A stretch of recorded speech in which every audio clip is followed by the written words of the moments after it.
My beloved child, come, sit with me for a while. Quiet your heart, still your racing thoughts, and lean into the warmth of my voice. For I have something precious to remind you, something sacred, eternal, and true. You are clay in my hands. Not discarded earth, not useless dust, but chosen soil full of potential and promise. From the beginning, I have seen what you could not, the vessel you are becoming. Before a single breath escaped your lips, I cradled your unformed spirit in my palms, imagining the beauty I would shape from your life. You, my child, are my handiwork, crafted with intention, molded with love, and shaped by design. I am the potter, and you are my clay. Can you picture me at the wheel? The room still, the light soft, and my hands steady with wisdom beyond time. The wheel turns slowly, rhythmically, like the days of your life. The clay spins in the center, pliable yet stubborn, ready yet resistant. My hands are patient, never forceful. I press with purpose, I soften with water, I reshape with care. There are moments when the clay wobbles beneath my fingers, threatening to collapse. You've felt those moments, haven't you? Times when your world spun too fast, when pressures from within and without made you feel as though you were falling apart. But I did not abandon you then.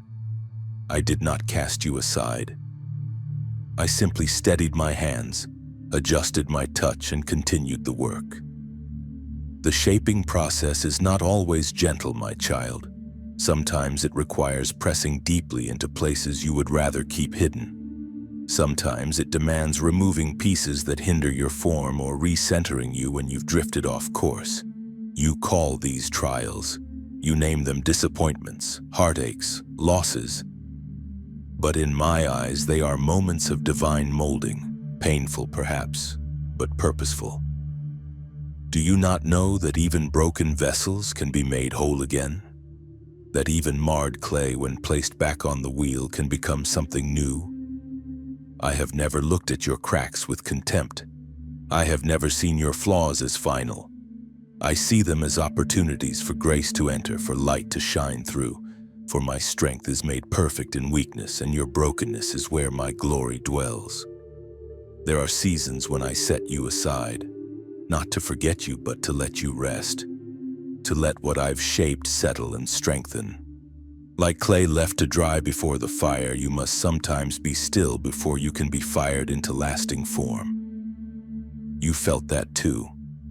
The waiting, the quiet, the aching stillness that makes you wonder if I've gone silent. But I am never absent. I am simply preparing you for the next step. And then, yes, comes the fire. The kiln is hot, the pressure intense. This is the part that terrifies many of my children. The trials that burn, the tests that scorch, the suffering that seems too much to bear. But hear me now. The fire does not come to destroy you, but to refine you, to harden what I have formed so that you may endure, so that your shape may hold, so that your beauty may shine. Without the fire, the vessel would crumble under the weight of purpose, but with it you become strong, resilient, ready. Even now, if you feel the heat, know that I am watching every moment. A potter never leaves the kiln unattended. I know how long to let you remain. I know when to open the door and breathe cool air upon you again. You are not forgotten in the flames, my child. You are perfected in them. You may ask, but why this shape, Lord? Why this path, this story, this pain? And I, the potter, would answer, because I see what you cannot. I see how this form fits into my greater design. I see how your unique curves and edges will pour out love into thirsty souls. I see how your story will hold healing for others, how your strength will carry burdens, how your beauty will reflect me. Some vessels are made for pouring, others for holding, some for carrying light, others for bearing fragrance. Do not compare your form to another's. You were never meant to be someone else's shape. You are fearfully and wonderfully crafted, uniquely suited for the work I've assigned to you. Your imperfections, I weave them into your design, your struggles. I use them to stretch your capacity, your tears. I mix them into the water that softens your soul so my hands may mold you more deeply. Nothing is wasted in my workshop, nothing.